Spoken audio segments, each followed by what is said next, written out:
जय हिंद दोस्तों, वंदे मातरम। काफ़ी लंबे समय से बॉलीवुड से ऐसी मूवीज़ जो निकल कर सामने आ रही हैं, उनमें एक चीज़ देखी गई है कि कुछ भी सरप्राइजिंग एलिमेंट नहीं रहता। ऐसे में जब हम सरप्राइजिंग एलिमेंट की बात करते हैं तो क्रिस्टोफर नॉलन का नाम आपकी ज़ुबान पे आना ही चाहिए, जिनकी अभी हाल ही में रिलीज़ हुई फिल्म टेनेंट ने काफ़ी तहलका मचाया था और कई लोगों के तो सर के ऊपर से चली गई थी। ये मूवी कई लोगों को समझ में नहीं आई थी और इसीलिए कई सारे ऐसे लोग थे जिनको कि मूवी पसंद भी नहीं आई थी। ऑब्वियस सी बात है, अंगूर खट्टे हैं कहावत यूं ही तो नहीं कही गई। लेकिन क्या है कि अगर आप कुछ नई तरह की सिनेमा देखना चाहते हैं, कुछ नया एक जॉनर है जो कि एक्सप्लोर करना चाहते हैं, तो क्रिस्टोफर नॉलन एक ऐसा नाम है जिनकी मूवीज़ आपको ज़रूर देखनी चाहिए। और इसी फहरिस्त में उनकी एक नई मूवी निकल के आई है, रेमिनिसेंस। इस मूवी के बारे में काफ़ी लंबे समय से चर्चा चल रही है। ह्यूज जैकमैन इसमें किरदार निभाने वाले हैं। तो ऐसे में अब ज़रा समझते हैं इस मूवी के बारे में कि इस मूवी में क्या कुछ है जो कि ये आपके लिए लेकर आई है, और क्या ये भी क्रिस्टोफर नॉलन की पुरानी मूवीज़ की तरह ही आपको कंफ्यूज करने वाली है या फिर आपका दिल जीतने वाली है। क्रिस्टोफर नोलन के चाहने वाले अक्सर उनकी दो फिल्मों को लेकर काफ़ी ज़्यादा कन्फ्यूजन में रहते हैं। एक है लियोनार्डो कैप्रियो वाली इंसेप्शन, और दूसरी जॉन डेविड वॉशिंगटन अभिनीत टेनेट। दोनों ही फिल्मों का कथानक समय के लीनियर कॉन्सेप्ट को तोड़ता हुआ नजर आता है। इंसेप्शन में क्रिस्टोफर नोलन सपनों में घुसकर किसी के सपनों के कथानायक को बदलने जैसा दुस्साहसी काम करते हुए नजर आते हैं। उन्हीं के भाई और उनकी अधिकांश फिल्मों के लिखे जाने के में सहायक रहने वाले जोनाथन नॉलन और उनकी पत्नी लीजा जॉय भी समय की सीमाओं के परे की जिंदगी के कथानक के साथ खेलते दिखाई पड़ते हैं। दोनों ने ही माइकल क्रिश्चियन के उपन्यास वेस्टवर्ल्ड पर एक बहुत बड़ा टेलीविजन धारावाहिक बनाया था, जिसमें 2050 की दुनिया में एंड्रॉयड रोबोट को इंसानी दिमाग के साथ खिलवाड़ करते हुए दिखाया था। इस सीरीज में भी उन्होंने समय को नए सिरे से दिखाने की कोशिश करी थी। टीवी चैनल एचबीओ की सबसे सफलतम सीरीज वेस्टवर्ल्ड के बाद जोनाथन और लीजा ने मिलकर रेमिनिसेंस नाम की एक फिल्म बनाई है, जो हाल ही में अमेजॉन प्राइम वीडियो पर रिलीज की गई है। इस फिल्म का स्क्रीन प्ले बड़ा ही कॉम्प्लेक्स बनाने की कोशिश करी गई है और इसे बड़े ध्यान से देखना पड़ता है, लेकिन इसके बावजूद हर सीन किसी पुरानी फिल्म की याद दिलाता हुआ नजर आता है। जलवायु परिवर्तन की समस्या भविष्य में और गहरी होती जा रही है और मियामी शहर में समुद्र अपनी सीमाओं को लांघ कर शहर में घुसता चला आ रहा है, और दिन में इतनी गर्मी होती है कि सब लोग रात को ही अपने काम करते हैं। ऐसे में निक बेनिस्टर, जिसका किरदार ह्यू जैकमैन ने निभाया है, और उनकी दोस्त एमिली वॉट्स मतलब कि थैनवेड न्यूटन जब अजीब व्यवसाय चलाने लगते हैं।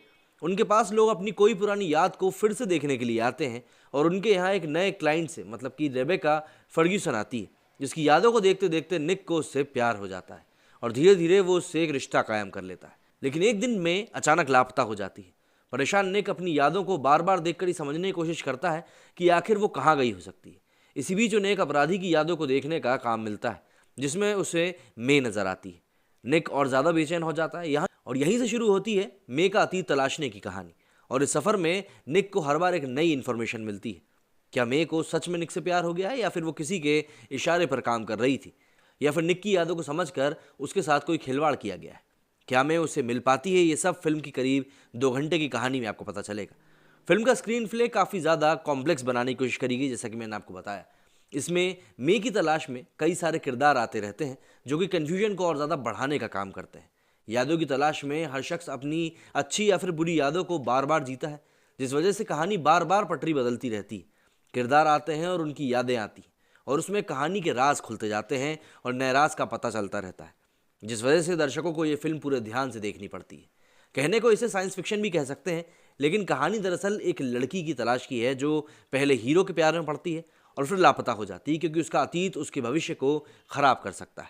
ह्यू जैकमैन ने ये किरदार अच्छे से निभाया है और उनके चेहरे पर सुख और दुख दोनों ही नजर आते हैं।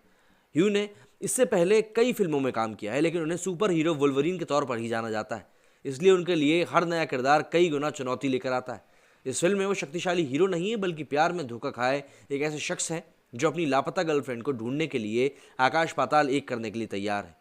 ह्यू ने किरदार को ठीक से समझा है और इसलिए अपनी इमेज को तोड़ने के लिए उन्होंने इस चुनौती को स्वीकार किया है। मे की भूमिका में रेबेका लाजवाब रही हैं। रेबेका को हम मिशन इम्पॉसिबल में देख चुके हैं। इस रोल के लिए उन्होंने भी अपनी इस छवि को तिलांजलि दी है।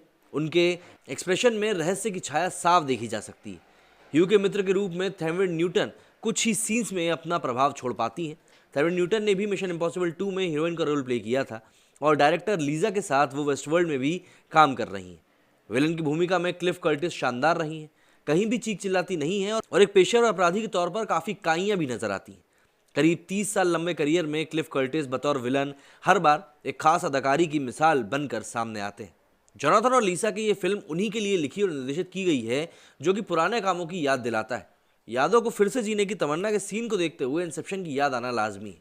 भविष्य में दुनिया की कल्पना और अमीर गरीब के बीच की दूरी के दृश्यों को देखकर वेस्टवर्ल्ड का स्क्रीन प्ले भी याद आता है। रेमिनिसेंस देखते समय और भी कई फिल्मों की याद आती है। शहर में समुद्र के पानी का घुसा चला आना आपको वाटर वर्ल्ड की याद दिलाएगा।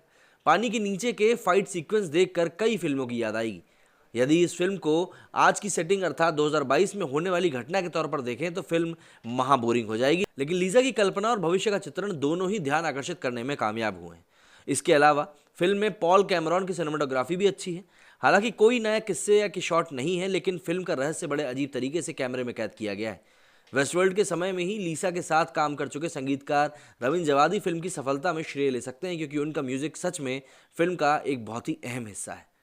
ह्यूज जैकमैन को वोल्वरिन के किरदार से हटाकर देखें, रेबेका और थैंडिव को मिशन इम्पॉसिबल की छाया से हटाकर देखें, जोनाथन नॉलन की पुरानी फिल्मों की आभा को हटाकर देखें और लीजा के काम पर उन्हीं की वेब सीरीज वेस्टवर्ल्ड के प्रभाव से मुक्त करके देखना हो तो रेमिनिसेंस एक अच्छी फिल्म है, लेकिन इसे पूरे ध्यान से देखना पड़ता है। जैसा कि इंसेप्शन को देखते समय 100% फोकस रखना पड़ता है, ठीक वैसे ही।